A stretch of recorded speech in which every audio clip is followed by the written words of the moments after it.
오늘 우리에게 주시는 하나님의 말씀은 욥기 32장 1절로 5절까지의 말씀입니다. 한 절씩 교독하고 마지막 절은 같이 보겠습니다. 욥기 32장 말씀입니다. 욥이 자신을 의인으로 여김으로 그 세 사람이 말을 그치니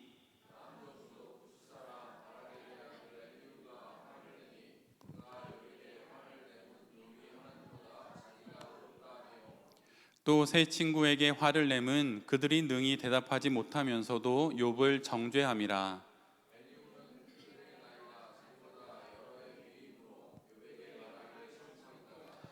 함께 읽겠습니다. 세 사람의 입에 답이 없음을 보고 화를 내니라.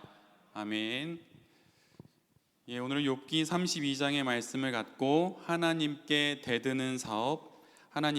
대드는 사업이라는 제목으로 함께 하나님 말씀을 나누도록 하겠습니다.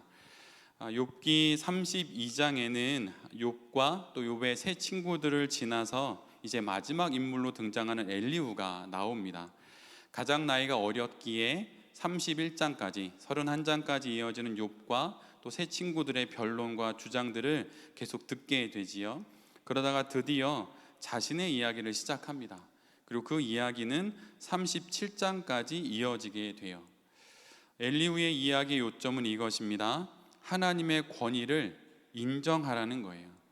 너의 상황이 어떠하든, 너의 형편이 어떠하든, 너의 조건이 어떠하든 그것으로 인해 네가 어떤 의견을 갖든 상관하지 말고 무조건 하나님의 권위를 인정하라는 것입니다. 그런데 어느 누가 하나님의 권위를 인정하지 않을 수 있을까요? 여기 계신 분들 중에 하나님의 권위를 인정하지 않는 분 계십니까? 물론 그런 경우를 지날 수도 있죠. 한두 번씩은. 그러나 전체적으로 보면 모두 다 하나님의 권위를 인정하게 될 것입니다. 그런데 오늘 본문의 욥은 여기에도 반론을 제기해요. 덮어놓고 받아들일 수 없다고 말합니다. 이해할 수 없는 상황들을 겪는 욥은 그럴 수 없다고 말해요. 이렇게 보면 엘리후는 믿음이 좋고 반면에 욥은 믿음이 좋지 않은 것처럼 보입니다. 여러분 어떻게 생각하시나요? 하나님의 권위를 인정해라. 엘리후는 그렇게 이야기하고 욥은 난 인정 못하겠다. 나의 지금 이 상황에서 난 도저히 하나님의 권위를 인정 못하겠다 라고 만약 누군가가 그렇게 여러분 앞에서 이야기한다면 여러분 누구를 믿음이 좋은 사람으로 여기겠습니까? 나아가서 엘리후는 연장자인 욥과 세 친구들의 이야기를 끝까지 듣는 인내도 가지고 있는 듯 보입니다. 사람의 이야기를 듣는다는 건 정말 어려운 이야기예요. 여러분은 누군가의 이야기를 가장 많이 별로 말하지 않고 가장 길게 들은 시간이 몇 시간 정도 되시나요? 1시간 정도라도 추임새를 넣는 정도로 1시간 동안 누군가의 이야기를 경청하는 것도 대단한 인내이지요. 그런데 엘리후는 1장부터 31장까지 수개월을 그 이야기를 다 듣습니다. 논리적인 언어로 욥을 포함한 모든 사람들의 여러 이야기를 계속 들어요. 그러다가 마침내 욥을 포함한 그 세 친구들을 엘리후가 드디어 설득하기 시작합니다. 그는 신앙의 언어로 자신의 주장을 뒷받침하면서 자신의 주장이 받아들여지도록 하나씩 서론, 본론, 결론으로 이렇게 그들에게 이야기하면서 욥과 세 친구들을 몰아세우지요. 그리고 그의 결론은 이것이에요. 하나님은 인간들보다 옳으니 믿으라는 거예요. 인정하라는 것입니다. 혹시 인정이 되지 않거든 덮어놓고 믿으라고, 인정하라고 그렇게 이야기를 하지요. 그러나 욥은 엘리후의 주장을 받아들일 수 없습니다. 그 이유는 자신이 처한 현실과 상황이, 자신이 겪었던 과거와 사건이 하나님을 덮어놓고 믿을 수 없는 인생이기 때문이에요. 그러나 그의 주장을 들어보면 그는 인내하며 기다렸다기보다는 기회를 엿본 거에 가깝습니다. 엘리후를 말하는 거예요. 오늘의 짧은 5절의 본문에는 엘리후의 이야기가 나오는데 그 5절에 4번에 걸쳐서 화라고 하는 단어가 계속 등장합니다. 엘리후는 잔뜩 화가 났어요. 그리고 엘리후는 그 화를 지금 내고 있는 것입니다. 비록 그가 오랫도록 인내하고 논리적으로 상황을 설명하고 신앙적으로 정답을 이야기하지만 사실 엘리후는 지금 화가 나 있어요. 그리고 그 화 속에서 이 이야기를 하는 거죠. 물론 화가 났다고 그가 말했던 이야기가 신앙적으로 정당하지 않다거나 그런 말은 아닙니다. 그러나 지금 그거는 화가 났고 그 화 속에서 이런 이야기를 하고 있는 거예요. 그런 배경을 이해하면서 엘리후의 이름의 뜻은 그는 나의 하나님이시다라고 하는 그런 뜻을 가지고 있어요.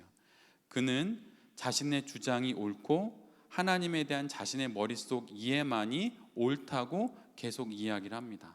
분을 내면서, 그것도 잘 설명하지 못하는 욥의 세 친구들을 질타하면서, 그리고 그런 고난 가운데 하나님을 옳다고 인정하지 못하는 욥을 향해서 질타하면서 또 화를 내면서 그렇게 말을 하고 있는 거예요. 자신의 신학과 논리에 비추어 볼 때 욥은 지금 무모하게도 하나님께 대들고 있는 사람인 것입니다. 그냥 자백하고 용서를 구해야 하는 사람인데도 자꾸 무죄를 우기는 사람이죠. 욥의 다른 세 친구들은 그의 반면에 또한 무능한 사람들입니다.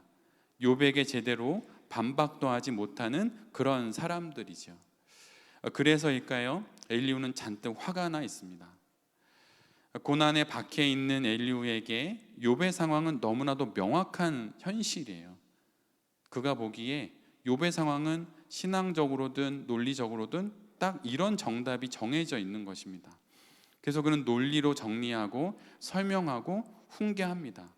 모든 문제의 해결자처럼 그는 등장하여서 욥과 세 친구들을 가르치지요. 그런데 엘리후의 머릿속의 논리와 상상을 현실로 살아내는 욥에게 그의 주장은 허무맹랑한 거예요. 공허한 말잔치요 글자화된 신학에 지나지 않을 뿐인 것입니다.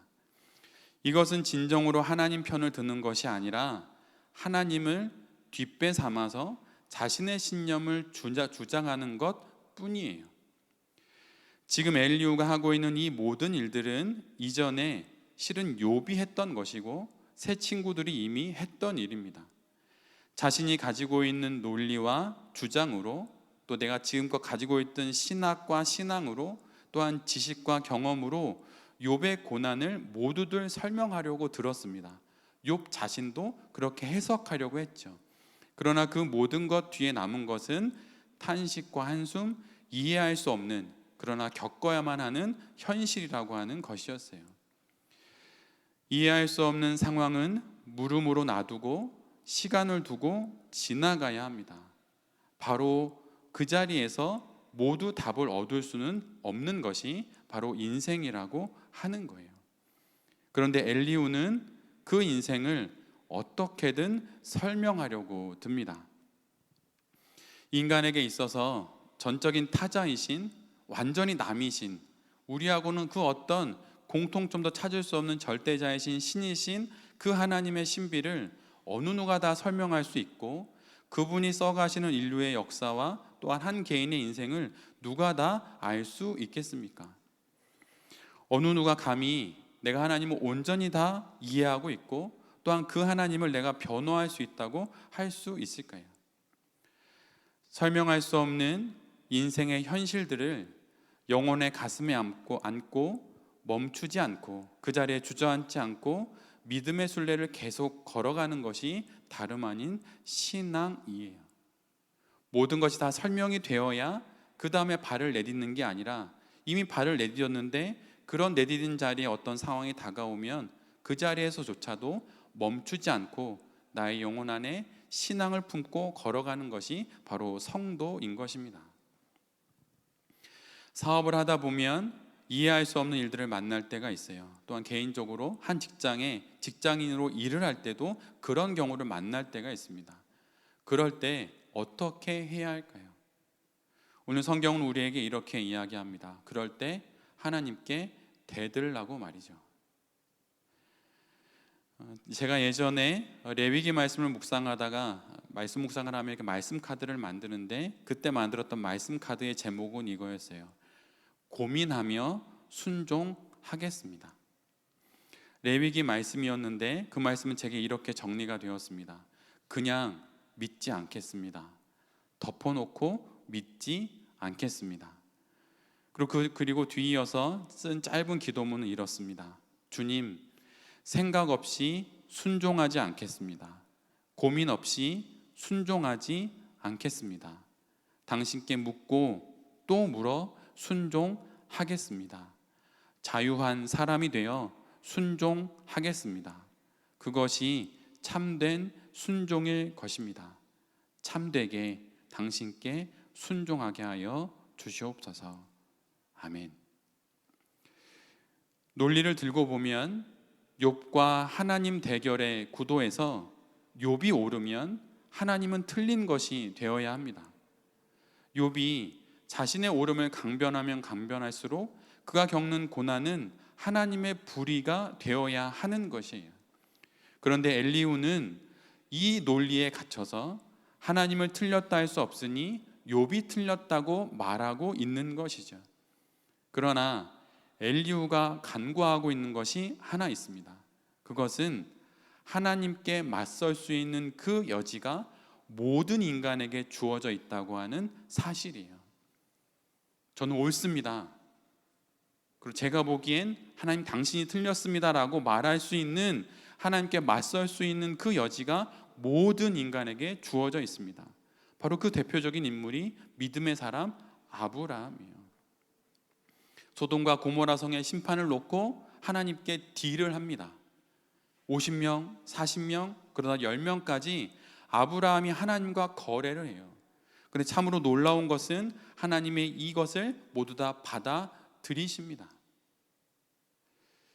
또한 모세가 이스라엘 민족을 진멸하시려는 하나님을 막아서서 자신의 이름을 아예 지워달라고, 내 이름을 당신의 가정에서 족보에서 파달라고 말하고 대신에 이스라엘 민족을 지켜달라고 그렇게 하나님께 대듭니다.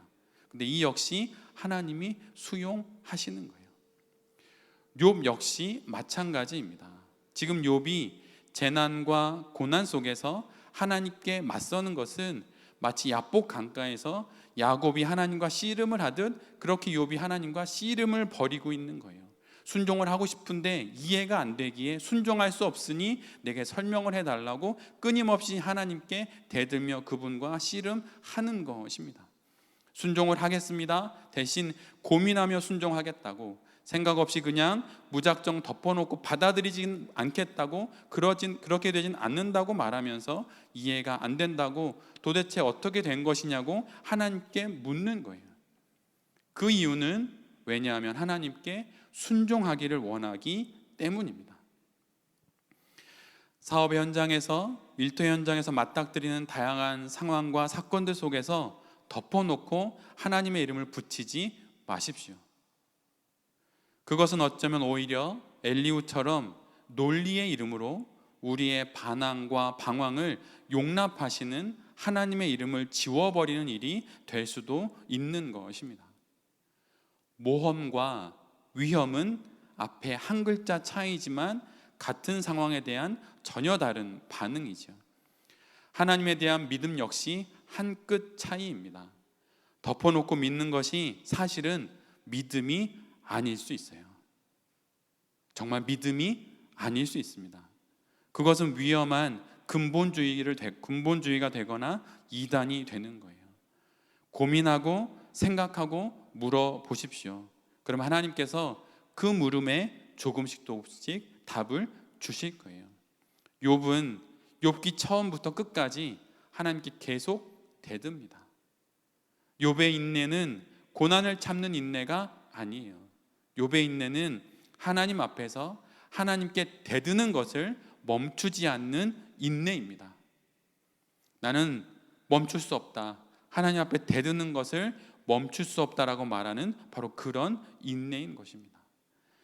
사업의 현장에서, 일터에서 우리에게 필요한 것도 바로 이런 인내예요.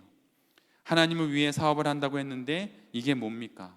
직장에서 선교사로 일을 하고 있는데 내가 받는 이 대우와 처사와 이 모든 일들은 무엇입니까? 도대체 세상이 어떻게 돌아가는 것입니까? 라고 하나님께 대들 때 하나님께서 우리의 이 대들음을 오히려 기뻐하실 것입니다.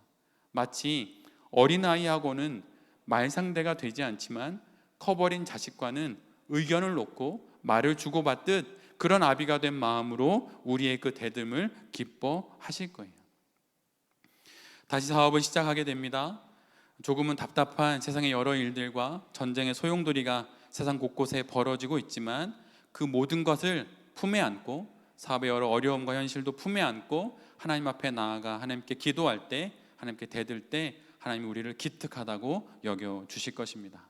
덮어놓지 말고 그냥 아무 말 하지 말고 신앙생활하거나 사업하지 마시고 하나님께 대들면서 사업의 길을 잘 헤쳐나가는 여기 계신 모든 대표님들과 또한 직장인분들이 되실 수 있기를 간절히 기도드립니다. 아멘.